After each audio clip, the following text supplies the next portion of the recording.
L'armée des morts, ou les morts de Dunaro, est le bataillon de spectres qui aide Aragorn dans sa lutte pour sauver le Gondor dans la trilogie du Seigneur des Anneaux.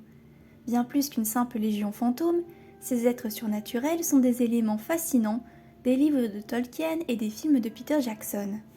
Pour créer l'armée des morts, Tolkien s'est nourri d'histoires populaires que l'on appelle parfois les chasses fantastiques, les chasses aériennes ou encore les chasses sauvages. Il s'agit d'un mythe populaire européen impliquant un groupe fantomatique ou surnaturel de chasseurs qui mènent une poursuite sans fin. Les chasseurs peuvent être des elfes, des fées ou des spectres, et le chef de la chasse est souvent une figure importante, un roi, un dieu. Ces chasses ont également nourri les personnages des Nazgûl.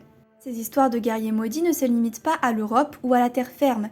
Le fait que, dans Le Seigneur des Anneaux, cette armée de spectres affronte des pirates n'est pas sans évoquer la légende des pirates fantômes du Hollandais volant. Par ailleurs, l'image d'un armée spectrale hante l'imaginaire collectif et la pop culture depuis bien longtemps. En France même, Astérix a fini par affronter une légion de spectres dans les 12 travaux d'Astérix. Mais alors, quelle est l'histoire de cette armée des morts ? Isildur, l'ancêtre d'Aragorn, est né et a vécu une grande partie de sa jeunesse sur l'île de Núménor. Cette île abritait l'une des plus prestigieuses civilisations que la Terre du Milieu ait connue. Malheureusement, ses dirigeants se sont fait berner par Sauron, qui a mené l'île à sa perte. Isildur et sa famille avaient réussi à anticiper la chute de Núménor et ont quitté l'île à temps. Ils sont partis s'installer sur la Terre du Milieu. Nostalgique de sa terre d'origine, Isildur a chargé son navire de différentes reliques lui rappelant Núménor.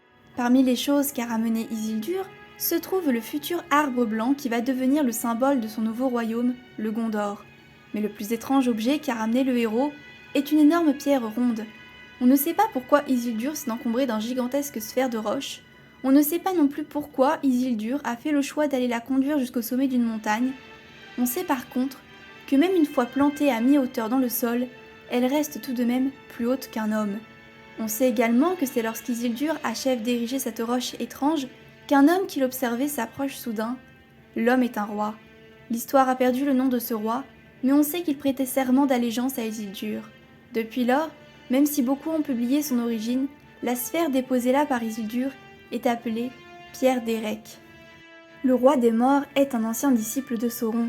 Des orques, des trolls, des gobelins, des Nazgûl et tout un tas d'autres créatures pour le moins étranges composent l'armée de Sauron, et le gros de la population qui arpente le Mordor.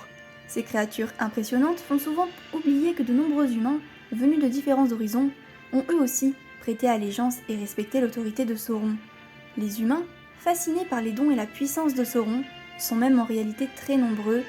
On ne sait pas grand-chose sur le passé ou l'identité exacte de l'armée des morts, on sait par contre qu'avant leur rencontre avec Isildur, ils ont un temps adoré Sauron.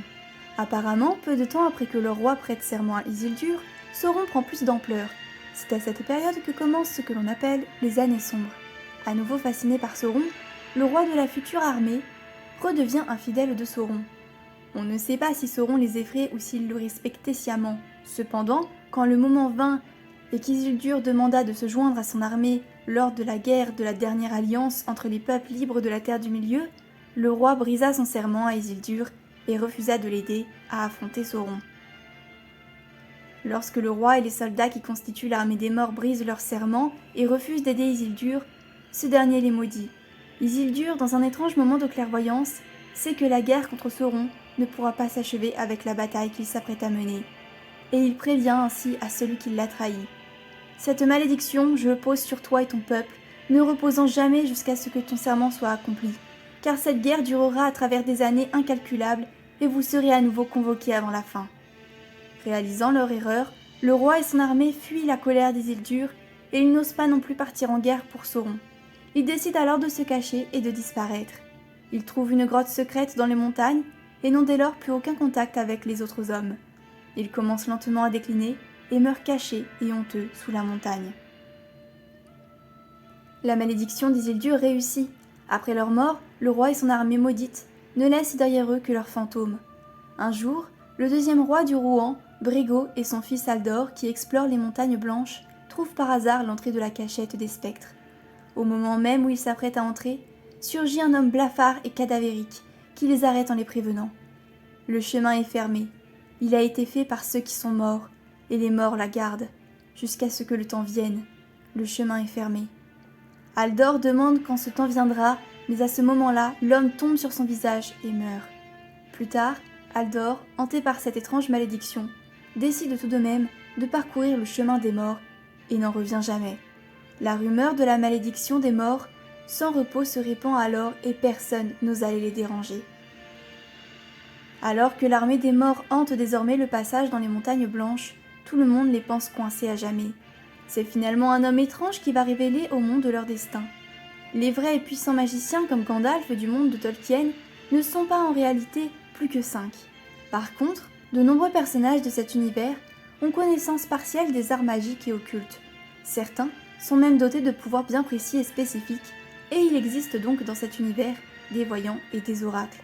Et Malbet, un voyant humain, annonce qu'un jour viendra où le besoin et la hâte pousseront l'un des héritiers d'Isildur à prendre la route sous la montagne et que les morts répondraient à son appel.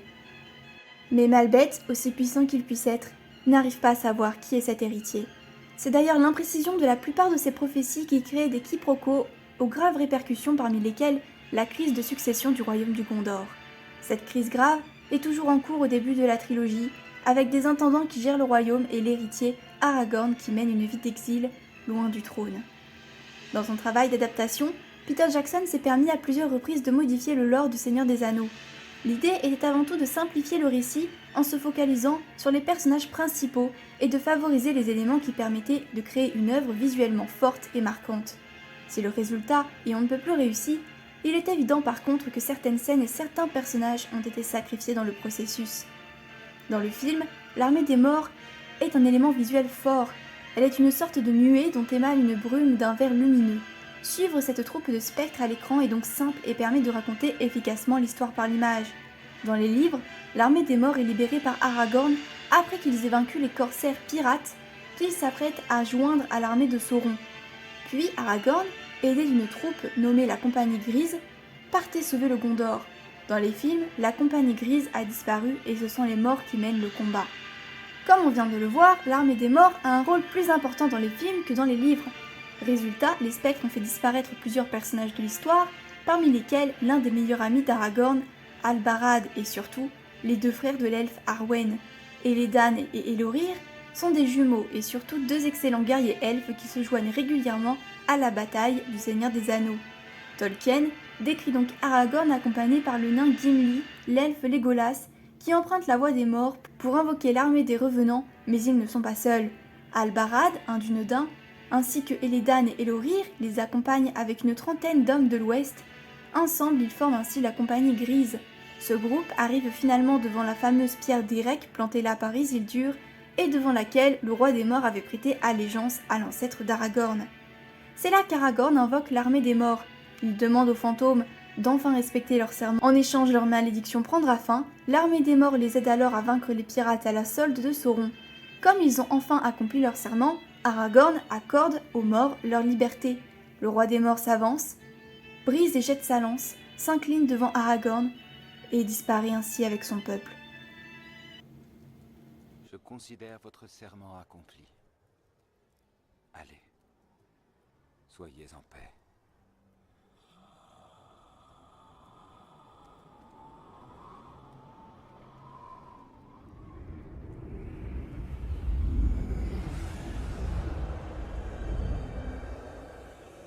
Et c'est tout pour cette vidéo sur l'armée des morts.